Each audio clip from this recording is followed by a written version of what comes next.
l'attention, c'est la chose la plus monétisable aujourd'hui.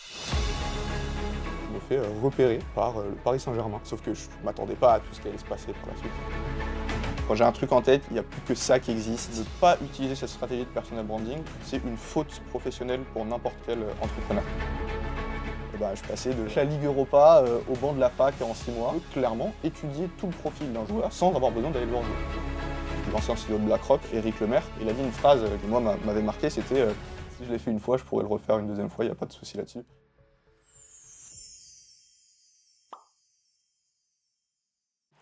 Salut Yanis. Salut Emma, comment tu vas? Ça va et toi? Super. Merci beaucoup de venir nous parler de ton parcours sur le podcast des étudiants entrepreneurs. Avec plaisir.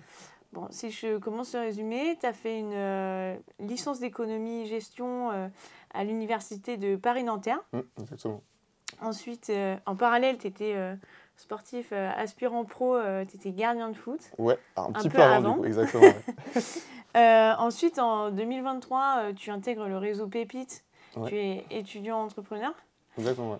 Et après, tu es incubé au School Lab. Et maintenant, je suis reçue à Station F, où tu es résident parce que tu as fondé Bipal. Exactement, ouais. Mais c'est drôle parce que du coup, le parcours, il fait un peu comme ça. Ouais. Si je reprends un peu depuis le début de tout ce que tu as dit, du coup, moi, j'ai grandi à Paris, dans le 13e arrondissement. Et j'ai direct commencé à jouer au foot. À la base, j'étais vraiment un gamin sans histoire particulière, vraiment tradi, quoi. Et j'ai commencé à jouer au foot à l'âge de 5-6 ans, comme tout le monde, en fait. Et vite, on s'est un peu rendu compte que j'avais un petit niveau pour mon âge. Et ça avait peut-être un peu de mon père qui, lui, était gardien de but avant, en Algérie. Donc il m'a peut-être transmis des gènes ou je sais pas trop quoi. Et donc, à l'âge de 13 ans, je me fais repérer par le Paris Saint-Germain. Et donc là, bah, waouh, je deviens la star de la famille, futur joueur pro et tout. Sauf que je ne m'attendais pas à tout ce qui allait se passer par la suite. Et du coup, je pars de chez mes parents à l'âge de 13 ans. Du coup, c'est un petit peu jeune. Je sais pas si on voit un gamin de 13 ans aujourd'hui dans la rue. Avant, je me rendais pas compte, mais maintenant, quand je vois un enfant de 13 ans, c'est vraiment un enfant. T'es petit quand t'as 13 ans, quoi. Et du coup, partir de chez tes parents, intégrer un internat avec des gens que tu connais pas forcément, passer en sport-études, donc faire la moitié de ta journée à l'école, puis la deuxième moitié de ta journée à l'entraînement, puis le soir t'as l'étude. Enfin, t'as vraiment une vie hyper carrée, quoi. Et donc voilà, je fais ça. Et puis je fais mon parcours initiatique de futur footballeur pendant 10 ans, jusqu'à arriver. Donc j'étais au PSG, ensuite je suis allé au Stade de Reims, donc j'ai changé de ville. Et c'est là où j'ai signé mon premier contrat professionnel au Stade de Reims. Et donc je suis allé jusqu'à l'UEFA Europa League, qui est la deuxième plus grande compétition européenne. C'est l'apogée de ma carrière, entre guillemets. Et c'est là où je me suis arrêté. Et pourquoi je me suis arrêté d'ailleurs, c'est la question évidemment. Du coup, en 2019, je signe mon contrat professionnel. Et en 2020, qu'est-ce qui se passe? Notre ami, le coronavirus. Et donc, ce coronavirus, il n'a pas embêté, que le personnel hospitalier, il a vraiment embêté beaucoup de gens.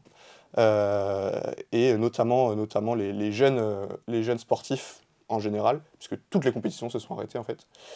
Et moi, j'ai eu la malchance d'arriver à ma dernière année de contrat, l'année du Covid. Et donc, pendant toute l'année du Covid, il n'y avait pas de match. Et le principe du football et du sport, c'est que tu peux pas montrer ce que tu vaux si tu joues pas. Jusqu'à maintenant, en tout cas.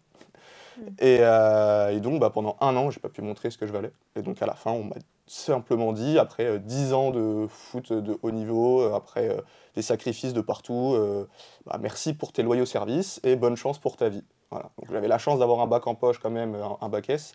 J'ai plein de potes qui, eux, malheureusement, n'avaient pas ça, n'avaient pas de bac, n'avaient pas de bagage scolaire. Et donc se sont retrouvés à faire des petits boulots à droite à gauche pour essayer de survivre tout simplement. Et ça c'est un truc que je trouve dommage aussi, c'est qu'il n'y a pas d'accompagnement après. C'est vraiment, bah, on a eu besoin de toi, c'est très bien, une fois qu'on n'a plus besoin de toi, on te met sur le côté, quoi. Ah oui. Et donc ouais, ça c'était une période assez dure. Et donc c'est là où j'ai repris mes études en licence d'éco-G, jusqu'à maintenant où j'ai monté Bipal. On pourra aussi en reparler un peu plus tard, le lien entre cette partie de ma vie de foot et Bipal. Oui, je vois le lien que tu vas faire. Et du coup, quels ont été tes premiers pas, toi, pour lancer ton activité? Ouais, de ouf. Alors pour lancer mon activité, bah, en fait, j'aurais jamais pu lancer Bipal et arriver là où on est maintenant sans avoir accès au réseau Pépite, sans l'accompagnement qu'en France on a quand on est étudiant pour potentiellement monter une boîte. On critique souvent la France, etc. Mais on a quand même des organismes qui permettent certaines choses et qui n'existent pas ailleurs. Donc il faut quand même les remercier pour ça. Gratuit. Gratuit en plus. Et donc j'avais eu l'idée un peu plus tard, enfin avant, au moment où j'ai arrêté ma carrière, quoi. Et donc je suis arrivé en cours, en licence. J'avais toujours cette idée qui me trottait dans la tête, mais je voulais pas encore me lancer dans une aventure risquée. Je voulais vraiment faire le parcours classique, licence, école de commerce, CDI, et voilà, au moins je suis tranquille, j'ai pas de problème. Sauf que j'ai un peu je suis peut-être un psychopathe, mais j'ai besoin d'avoir cette adrénaline tous les jours, quoi, et de prendre des risques. Et du coup, en L3, qui est l'année la plus importante quand tu es en licence parce que tu dois préparer tes concours et tout, je décide de juste m'inscrire au truc Pépite, au programme Pépite. Et donc je dépose ma candidature. Au début, j'ai pas forcément plus d'attente que ça, je connais pas le programme ni rien. Je suis accepté. Donc je passe un premier entretien devant des jurys. Pour moi, c'est déjà un truc de ouf, mais je m'attendais pas à tout ce qui allait se passer après. Et donc je présente mon projet, on me dit que mon projet a du sens, que je suis le bon porteur de projet pour ce projet-là, vu mon passé de football. Et donc j'intègre ce réseau Pépites, et de là, tout s'accélère en fait. Donc ça, c'était en juin dernier. Bon, après, il y a eu l'été où il ne s'est rien passé vu que c'était les vacances. Mais à partir de septembre, donc vraiment, j'intègre le réseau Pépites. Et là, on commence à avoir des ateliers sur comment monter un pitch deck, comment présenter un pitch à des investisseurs, comment faire un business plan. Enfin, vraiment, on découvre tout un autre monde qu'on ne connaissait pas du tout en tant qu'étudiant classique. Et ils nous envoient à des events. Je suis allé à GoInvest, où j'en parle notamment dans une vidéo où j'ai rencontré le fondateur de Malte. Oui. Donc quand même, j'ai rencontré l'ancien CEO de BlackRock France. J'ai rencontré mon associé d'aujourd'hui. Tout ça grâce à Pépite en fait, parce que c'est eux qui m'ont envoyé là-bas. D'accord. Et donc ouais, je peux que les remercier et j'encourage vraiment n'importe quel étudiant qui a une idée, peu importe laquelle, à s'inscrire, juste prendre le pas, enfin faire le pas de s'inscrire dans ce réseau-là, parce que ça peut nous ouvrir des portes auxquelles on n'avait vraiment pas pensé, quoi. Et quelles étaient tes principales sources de soutien à ce moment-là au lancement? Alors du coup, avant le réseau Pépite, pas grand monde, c'était juste une idée que j'avais, j'en parlais pas forcément à mes parents, j'avais ma copine qui me soutenait énormément, donc ça je la remercie aussi pour ça. Et franchement, pas grand monde, j'avais juste une idée en tête et je me disais que ça serait cool que ça existe dans le futur. Pourquoi t'en parlais pas à tes parents? Je sais pas trop. En fait, la fin de mon parcours footballistique a été compliquée pour mon père, parce qu'il se revoyait un peu, il revoyait sa carrière à travers moi. Et du coup, on a eu un petit moment où il comprenait pas pourquoi j'arrêtais. Et moi, je voulais juste arrêter parce que j'en avais marre d'être un objet et juste un produit dans un monde où on te vend à droite, à gauche. Parce que on voit le monde du football, les étoiles, l'argent et tout, mais quand t'es pas un Mbappé, humainement c'est compliqué. Et du coup voilà, il a pas compris mon choix d'arrêter. Et donc voilà, pendant quelques mois, c'était un peu plus compliqué. Et donc vu qu'au début c'était pas concret, hein, c'était juste une idée, je préférais pas en parler. Et c'est vraiment à partir du moment où je suis rentré dans le réseau Pépite, que là j'ai rencontré des gens dont j'ai pu te citer, qu'on a eu des ateliers donc vraiment pratiques sur des domaines que je maîtrisais pas. Et donc à partir de là, j'ai pu rencontrer des personnes comme, je sais pas si tu connais Jérémy Navon, fondateur de Pitch My Startup. Ah non. Non, Mais, c'est un mec qui aide les entreprises à préparer un bon pitch investisseur, comment bien se vendre, etc. Et pas que à l'écrit ou à l'oral, mais vraiment la posture, le regard, la façon de parler, la façon de mettre des silences dans tes phrases pour capter l'attention. Et donc tout ça, c'est des choses que j'ai apprises chez Pépite. Et franchement, on ne se rend pas compte à quel point ça peut vraiment changer une vision de voir les choses, de se rendre compte que c'est possible et qu'il y a des gens autour de toi qui y arrivent. Du coup, il y a une phrase un peu bateau qui dit « t'es la moyenne des 5 personnes que tu côtoies au quotidien ». Je trouve que c'est vraiment vrai, du coup. C'est vraiment vrai. Du coup, j'ai l'impression que tu es vraiment en train de te créer ton réseau toi, tout seul. Un petit peu, ouais. Tu arrives à t'entourer, là. Est-ce que ces personnes-là t'ont déjà apporté des conseils ou des points vraiment importants là, pour toi aujourd'hui? Ouais, carrément. Je prends l'exemple du l'ancien CEO de BlackRock, Éric Lemaire, que j'ai rencontré à GoInvest. C'est la première personne qui m'a challengé sur mon projet.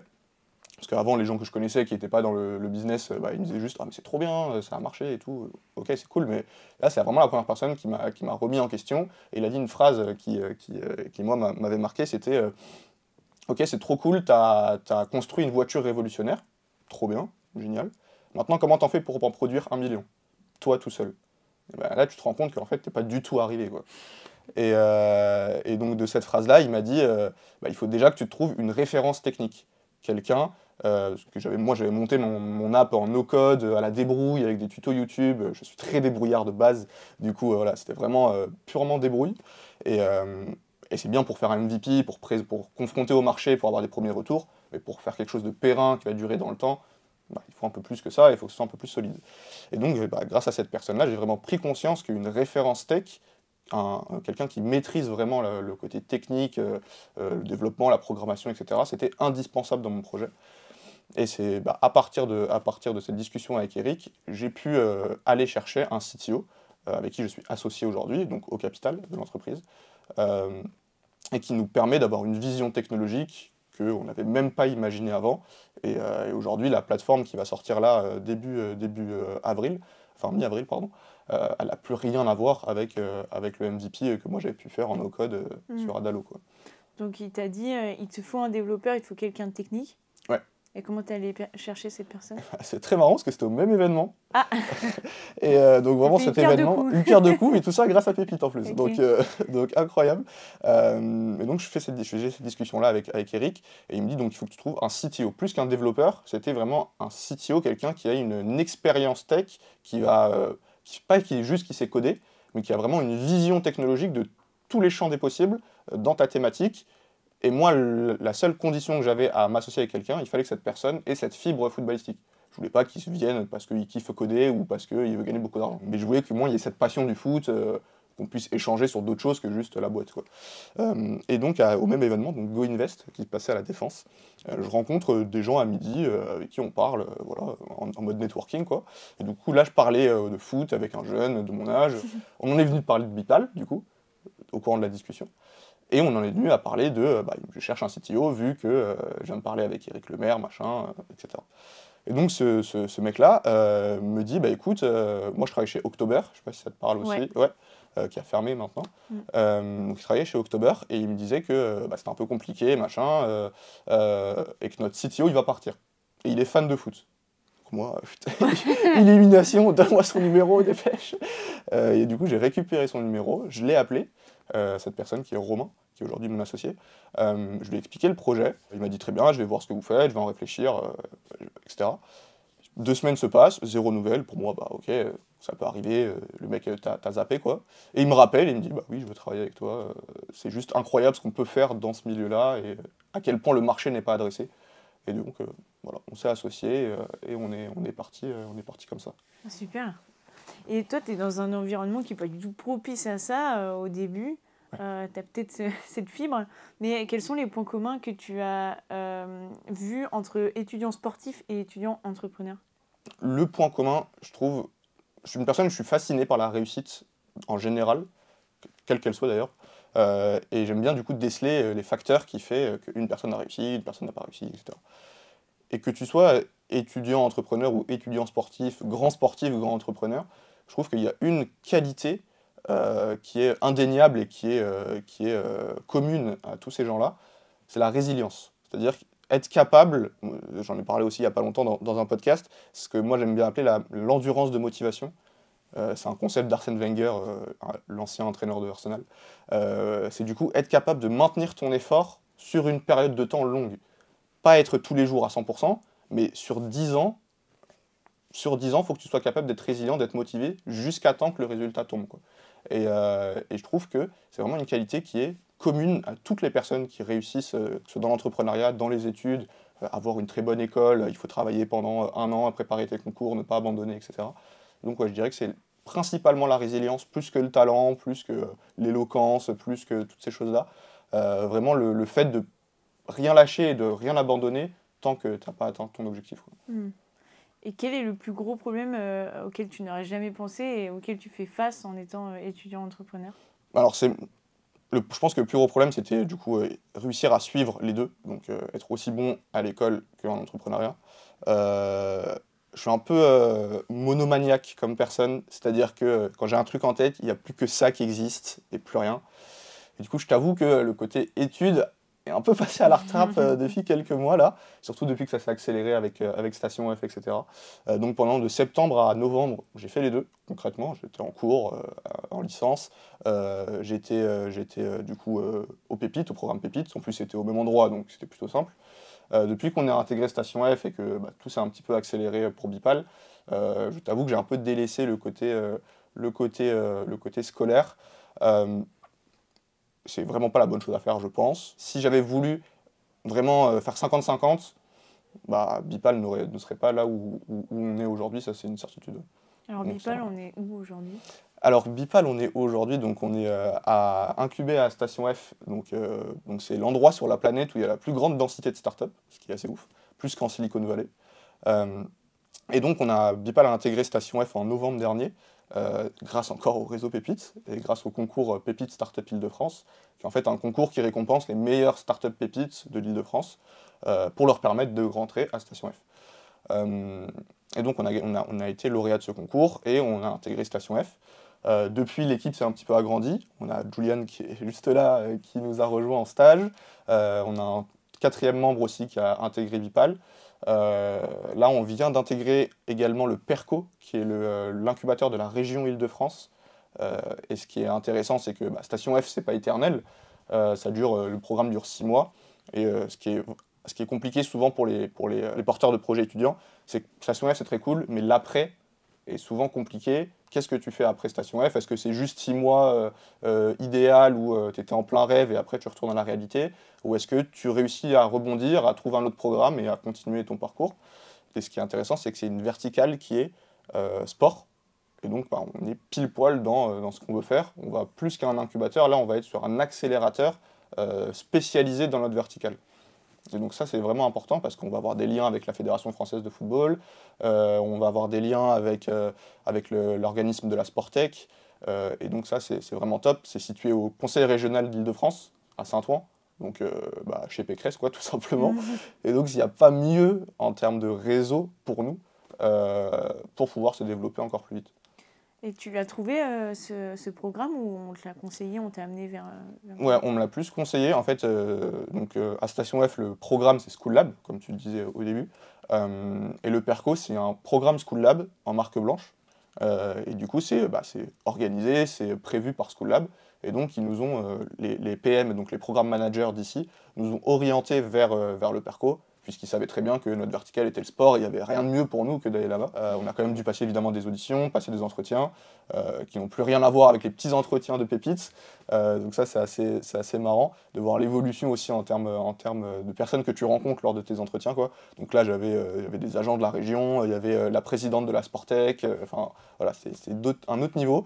Et on a été reçu du coup et on intègre le PERCO après Station F, donc à partir de mai prochain, pour une durée de 1 an. Donc en plus ça nous fait des bureaux pendant en tout ça fait 18 mois, quoi. Donc c'est cool. On va passer un peu à la toolbox, la boîte à outils de l'étudiant entrepreneur. Carrément. Bon, tu nous as dit que tu étais un peu monotâche, c'était un peu dur de concilier les deux. Mais, c'est pas le bon exemple.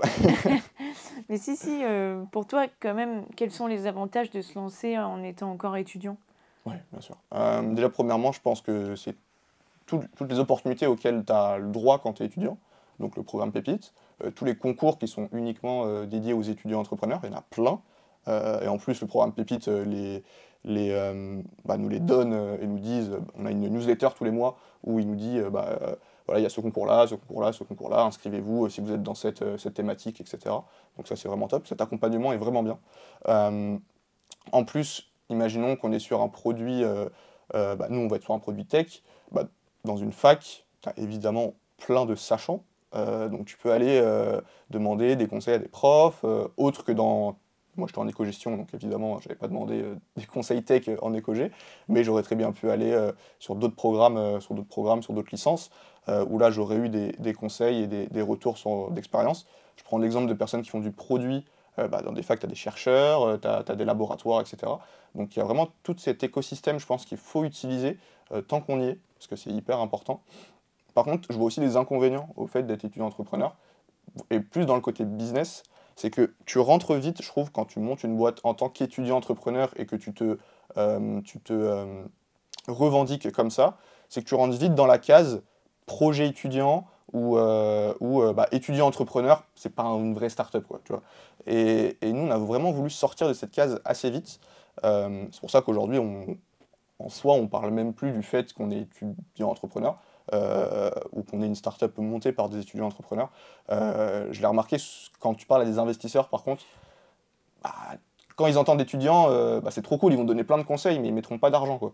Et ça, c'est un truc que j'ai remarqué et qui était dommage, parce que ils minimisent un peu, ils vont se dire il va pas être à 100% sur le projet parce qu'il a ses études à côté, c'est un projet d'étudiant, donc potentiellement après leurs études ils vont vouloir trouver un CDI et pas continuer le projet. Enfin voilà, ils ont plus des questions à poser qu'à quelqu'un qui est 100% focus matin, midi, soir sur son projet.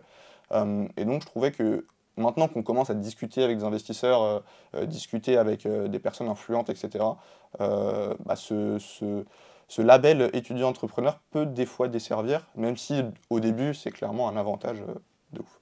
Donc est-ce qu'il faut abandonner ses études pour entreprendre? Non, non, non, ne faites pas comme moi. Il ne faut pas abandonner ses études pour entreprendre, je ne pense pas. Je pense qu'il y a plein de personnes qui sont capables de faire les deux et d'être très bons dans les deux. Moi, j'en suis juste pas capable, c'est ma façon de fonctionner, et je le dis, et je suis honnête avec ça, je ne suis pas capable de faire les deux.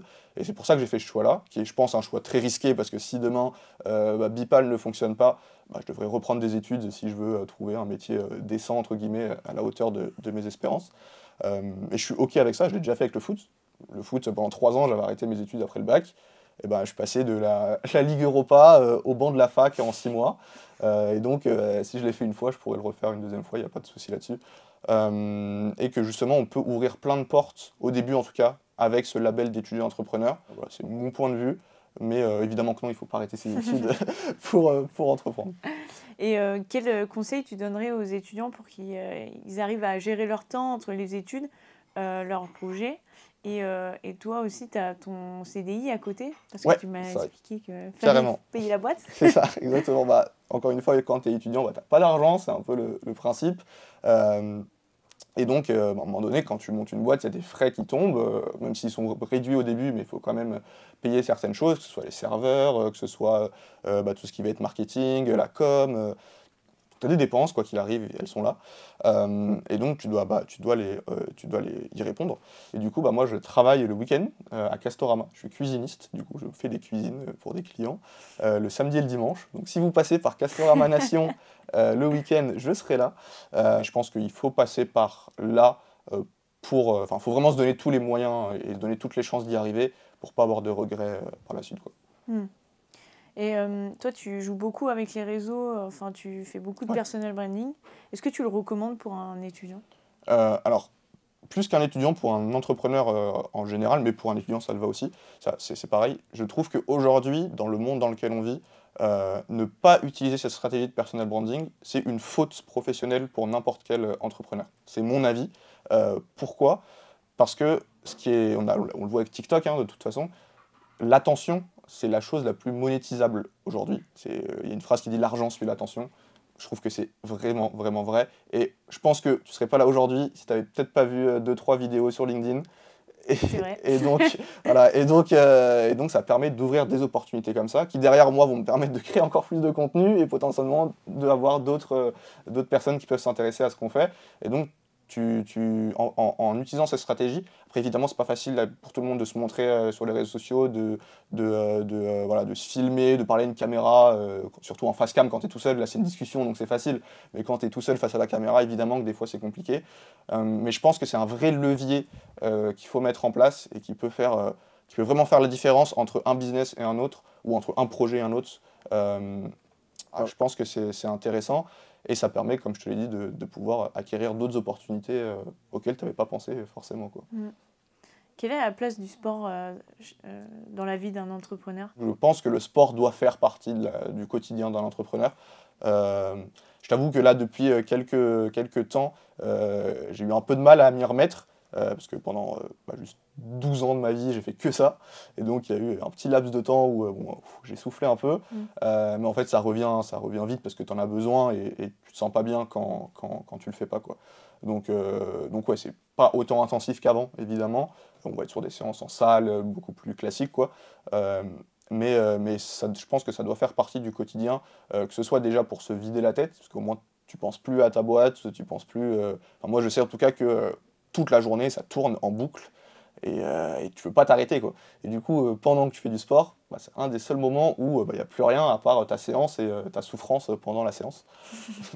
Et du coup, ça te permet aussi de te relâcher. Et après, il y a plein de vertus physiologiques évidentes sur la récupération, sur le bien-être, qui sont ultra intéressantes pour un étudiant entrepreneur ou même pour un étudiant classique, hein, parce que c'est aussi beaucoup de pression, les concours, les études, c'est vraiment chaud, hein. Donc évidemment qu'il n'y a pas que les entrepreneurs qui ont la vie dure, que ce soit quand tu es étudiant, même quand tu es salarié.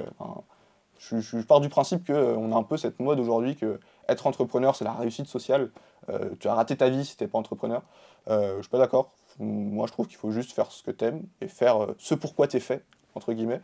Je pense être fait pour ça, mais c'est pas une obligation pour tout le monde. Il faut vraiment que les étudiants, surtout eux, parce qu'ils sont la cible de plein de gourous qu'on voit sur Internet, qui te vendent des formations et qui te disent que être dans la rat race, métro boulot dodo, c'est la pire vie du monde. Non, si tu es OK avec ça, il n'y a pas de souci. Donc la question que je t'ai pas posée, c'est quoi Bipal? Ouais, c'est vrai que depuis tout à l'heure on discute, mais on n'a pas du tout parlé de ça. Alors Bipal, à la base des bases, c'était la première plateforme de recrutement numérique pour footballeurs. Donc c'était notre première mission, c'était réussir à démocratiser le recrutement dans le sport de haut niveau pour les joueurs amateurs. Parce que jusqu'à présent, la seule façon pour un joueur de se faire repérer, c'est qu'un recruteur vienne le voir jouer au bord du terrain. Il y a énormément de joueurs, très peu de recruteurs, donc mathématiquement ça colle pas, quoi. Il y a des centaines de milliers de joueurs qui sont juste pas vus tout au long de leur carrière. Et donc ça, c'est un problème auquel on voulait répondre avec le recrutement numérique. Et la deuxième façon pour un joueur de se faire repérer, c'est du coup envoyer un CV comme un étudiant, pour quand il cherche un stage, envoyer un CV à un club et espérer que le club le rappelle. Sauf que c'est évidemment ce que font tous les joueurs, pardon. Et donc les clubs reçoivent des centaines de milliers de CV et tu as du flux entrant à gogo et comment tu fais le tri pour retrouver la bonne personne. Et donc nous, ce qu'on a voulu faire, c'est juste inverser ce recrutement-là. C'est plus le joueur qui postule, c'est le club qui postule, c'est le joueur. Donc en fait, on a créé une identité numérique au joueur qui retranscrit son réel niveau sur le terrain, mais de façon digitale, avec ses caractéristiques techniques, physiques, mentales, ses statistiques sur la saison, des vidéos de ses points forts, et le plus important, ses vidéos de ses matchs complets de 90 minutes. Et en fait, ce qui est intéressant, c'est que grâce à cette identité numérique, on peut clairement étudier tout le profil d'un joueur sans avoir besoin d'aller le voir jouer. Et donc, à la différence par rapport à l'ancien modèle où le joueur postulait et que le club recevait du flux entrant à gogo, et là c'est l'inverse, c'est le club qui postule, et donc c'est du flux sortant qu'il maîtrise, et il va pouvoir aller chercher uniquement les joueurs dont il a besoin, et dont il a besoin pour son effectif. Donc je te prends un exemple très concret. Je suis entraîneur en Régional 1, par exemple, qui est une division française, la 6e je crois, et je cherche un latéral droit pour ma saison prochaine. Mes deux solutions, soit je vais faire le tour des terrains, mais je suis aussi entraîneur parce qu'en club amateur, t'as pas de scout, t'as pas de recruteur, le coach doit tout faire. Et donc si je vais voir un match le week-end, je coach pas ma propre équipe. Donc tu vois, il y a un problème. Donc ça, c'est ma première solution. Ma deuxième solution, je mets un post sur les réseaux, je cherche un latéral droit. Et évidemment, il n'y a pas que des latérales droits qui vont m'envoyer leur candidature. Il y a tout le monde, dans toutes les catégories d'âge. Voilà, c'est tellement un espoir pour eux, pour les joueurs, qu'ils vont juste envoyer du CV, ce qui est normal en plus. Et donc je me retrouve dans la situation de l'entraîneur où j'ai du flux entrant, je ne peux pas aller voir des joueurs, et je reçois 10 000 CV que je dois catégoriser, segmenter, etc. Ok, je viens chez Bipal, en fait c'est juste le chemin inverse. Je mets mes filtres, je dis que je recherche un joueur de telle année d'âge, qui joue dans telle catégorie, dans telle région, qui fait tel poids, telle taille, qui a telle qualité, qui a une VMA de temps. Donc vraiment, je dis ce que je veux, et on te sort les 3, 4, 5, 8, 10 joueurs qui peuvent correspondre à tes attentes. Ensuite, tu analyses leur identité numérique. Donc, tu vas voir sur le CV, tu as entre guillemets en moyenne 3 matchs complets. Donc, c'est pas juste se déplacer sur un match, tu as 3 matchs de 90 minutes à analyser. Et une fois que tu as fait ta rétrospective, tu as 2 choix. Tu peux transférer ce CV-là à d'autres coachs de ton club pour que tout le monde soit OK et se dise bah oui, ce joueur-là, on veut le recruter. Et si tu es déjà convaincu du joueur, bah, tu le contactes directement. Et donc, tu permets à ce joueur-là de se rendre visible par beaucoup plus de monde et de rendre le recrutement beaucoup plus facile et ergonomique, entre guillemets, pour tout le monde, quoi. Que ce soit pour les joueurs, mais aussi pour les coachs. Donc ça, c'est... Ça a l'air super. C'est très clair, en tout cas. C'est trop cool. Ça, c'est du coup la partie recrutement numérique. D'accord. Et donc, la deuxième mission de Bipal, ce que je te disais tout à l'heure en off, c'était du coup réussir à professionnaliser et à éduquer les jeunes joueurs. Parce que moi qui ai fait du foot à haut niveau, la différence que j'ai remarquée entre le monde amateur et le monde professionnel, c'est pas du tout le niveau des joueurs, parce qu'on a des joueurs amateurs qui sont très très bons et qui mériteraient techniquement ou physiquement d'aller jouer beaucoup plus haut. Par contre, ce qu'on a remarqué, c'est que c'était pas des professionnels dans leur quotidien. Ils ne savaient pas comment s'hydrater, ils ne savaient pas comment récupérer, ils ne savaient pas comment s'entraîner, comment faire un plan de carrière, comment s'étirer, enfin voilà, tout ce qui fait qu'un joueur professionnel est un professionnel. Et donc on a vraiment voulu démocratiser encore une fois l'accès à la connaissance professionnelle à travers des partenariats avec des professionnels du sport tout simplement, donc des kinés, des ostéos, des préparateurs physiques, des préparateurs mentaux, qui créent du contenu sur la plateforme. Et donc les joueurs peuvent comme ça acquérir de la connaissance et réduire ce gap qu'il y a entre le monde pro et le monde amateur.